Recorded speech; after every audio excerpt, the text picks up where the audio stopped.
Joining me now is Jamil Smith. He's a senior writer for Rolling Stone. Great to have you in studio. Appreciate that. Thank you. Yeah.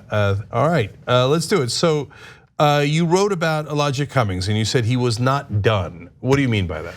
Here's what I meant by that. He died at 68, which frankly, I think a lot of folks would say is pretty early. And I thought at the time, I'm thinking, well, 68 for a black man in America, that's actually a pretty long life. And I'm thinking, a lot of people might say that's pessimistic, but I think, frankly, racism kills a lot of folks in this country. And what I mean by that is that it's provable. Science has said, studies have proven that racism has a deleterious effect on our health. It ages us more quickly. It heightens our blood pressure, so on and so forth. There's a lot of ways that it is measurable, that it has effects on our health, and we have got to really take that into account. We've got to really talk about how racism actually is killing us. It's not just having an effect on our society. It's actually frankly, let me look at my beard. I mean, it's having an effect on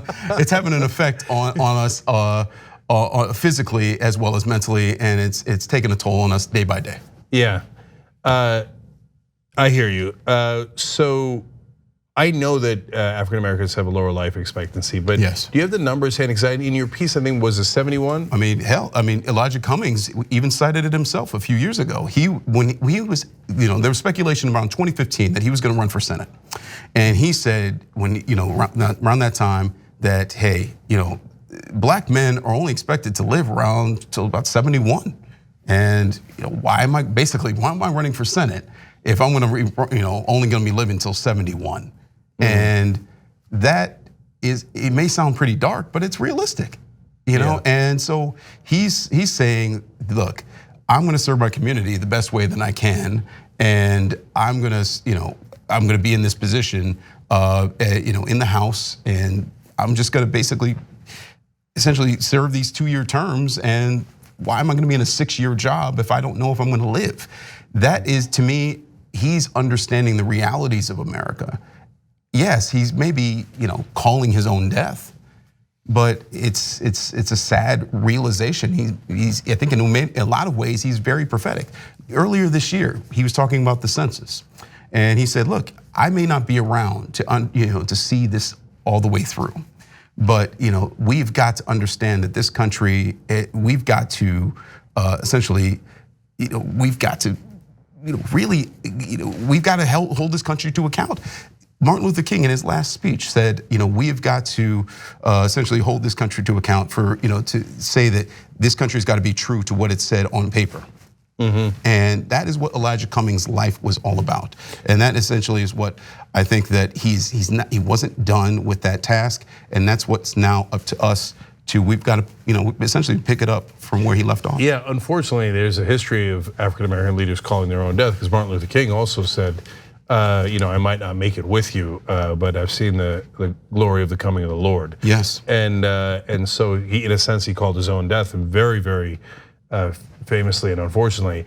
So, but one more thing about that. Speaking of papers, wasn't Representative Cummings signing some papers almost literally at his deathbed? Yes, he was working as his widow, who is the head of the Maryland Democratic Party, Maya Rockeymoore Cummings, said he was basically working on his deathbed, signing memos, signing subpoenas and memos, basically signing subpoenas that said, basically he was trying to subpoena Ken Cuccinelli and the acting ICE director. They were actually going to testify willingly, but that testimony was postponed.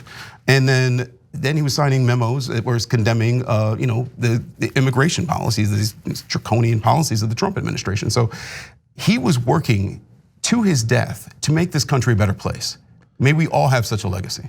Yeah, no, I think that's particularly moving, and gives you a good sense of how heroic he was. That as he's fighting for his life, he's like, no, I gotta have justice. Yeah. So he's signing these papers to make sure that he seeks justice, even from the deathbed. And unfortunately, he did die within that 24 hours. Indeed. Yeah. I think white men are what, 75 is the average life expectancy? Yeah, I mean, it's in that ballpark. The expectancy is rising from the time that, I guess in 2015 that Cummings was quoting that. The expectancy is rising for black men a little bit. The gap is narrowing slightly. However, it really varies from city to city. I mean, you go to Chicago, the gap is much wider between black men and white men. So, it really depends on where you are. It could vary from zip code to zip code. Yeah, look, even if it's a 3-year gap, that's a big gap. I mean, you want to talk about white privilege, right? Yeah. And that's the thing about white privilege that's so maddening, because you don't see it if you're white, right? That's like, people miss the point of it, right? It's not like it means you're rich. It doesn't mean that you got everything in the world. It just means you don't know how bad other folks have it. You literally live 3 years longer than the average African American, if I remember the numbers right. And so that's just a side note there, but important for people to know. Yeah. But let's talk about Julian Castro. He's got a new program out. He talked to you about it. What is it that he's seeking? It's a sweeping, I say, social justice plan. I think calling it a criminal justice plan is a bit limiting. It's a really sweeping social justice plan that he calls the first choice plan. Really so named because I think he thinks second chance plans are, really second chances are what we hand out to the formerly incarcerated who are, coming out of jail. We always think about second chances. He's saying, look, we don't even give these people first chances in life. Okay, that's why. And so he's saying, look, this is my first chance plan. We're trying to remake society for people, so we make sure that we have prevention, not prisons. That's his first point. He's trying to, make a restorative justice system, which I take a little bit of an issue with the naming of that. I'll get to that in a minute.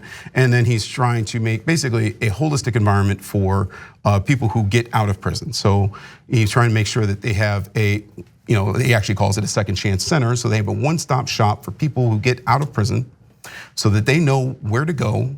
And so they know basically how to essentially reintegrate themselves into society.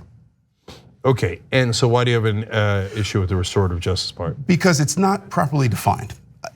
I know when I spoke to Secretary Castro, he understands the definition of restorative justice, which is essentially where you bring the harmed party together with the offender, and you bring them together to essentially have a reconciliation. This is an approach that's worked in communities like Lawndale community in Chicago. They have a court there that's been very successful.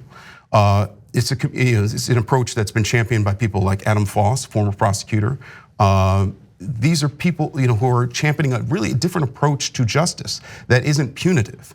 It's restorative. And so when you have restorative justice, that model, it's something that's building. It's not something that's punishing. Now they name this restorative justice. There's a lot of good things in their approach. Such as legalizing marijuana and things like that are kind of standard, democratic boilerplate at this point, but they're not really restorative justice. And I think that name gets thrown around democratic politics a little bit. It's kind of a nice catchphrase, and people aren't really defining it properly. So I think this is more of a problem with Castro's policy folks rather than the candidate himself. Okay, let me ask you a controversial question. Should Donald Trump get credit for criminal justice reform? Because he did sign it. I don't think so, because he hasn't, one, he tried not to fund it. And number two, as Politico reported, I think it got buried a little bit through all this impeachment mess, but Politico recently reported that he dropped that as a political push. I think that, people really aren't talking about this. He realized that his own base doesn't like seeing people get out of prison. Black people get out of prison. Exactly, exactly. They don't mind it when it's about opioids and it's in West Virginia or Kentucky. Well, they also may not mind when they see an Alice Johnson or Matthew Charles as mascots, essentially, at a State of the Union, smiling and being pointed at by the president. But when they see a flood of people getting out of prison, when this thing actually becomes active and functional, then they may say, wait a minute, this isn't a political winner for his base. So the president has actually backed away from this, and very quietly. And so Yeah. Frankly, I don't think he should get very much credit for it at all. So we covered the story about how he was yelling at his aides and even thought his son-in-law Jared Kushner was an idiot for getting him to sign it. So I mean, if you want to, I want to be fair, and so I think it was a good bill, and I give credit to Cory Booker, Van Jones, and all the people who push it. So in a sense, I almost wanted to give credit to Donald Trump. It'd be the only thing I'd ever give him credit for, but he doesn't want the credit. Right. Right. I mean, let me put it this way: I was in the room at a criminal justice summit the day that Van Jones learned that Donald Trump was supporting the bill.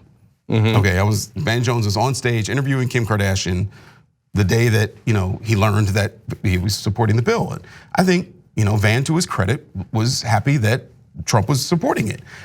I can understand why he was pleased. That being said, it's literally named the First Step Act. It's the first step. There's many steps yet to come. And I think that we make a mistake congratulating either him or ourselves by taking a first step and thinking that we're done. Yeah, no, look, to be fair to Van Jones, Cory Booker, and all other people that were involved, and even Jared Kushner, who did push for it, they're not saying we're done. I mean, Jared Kushner might say we're done. Well, I don't know. Donald Trump is saying that we're done. Of course, Donald Trump is saying, I wish I hadn't done it in the first place. Right. but I know that Booker and Van Jones aren't saying we're done. Right, but the Donald Trump is saying, I did criminal justice reform, and is acting like it's all over. It's over, yeah. Hey guys, don't worry about it. We solved it. It's over. Right, exactly. It's all over. Okay, guys. you can rest easy now. We're done. You can live longer now. It's gonna be okay. All right, Jamil Smith, senior writer for Rolling Stone. Thank you so much for joining us. Really appreciate it. My pleasure. 2 easy ways to follow the Young Turks. One is hit the subscribe button down below. Then you're a TYT subscriber. And second is ring the bell. And when you do that on YouTube, you're notified of our videos.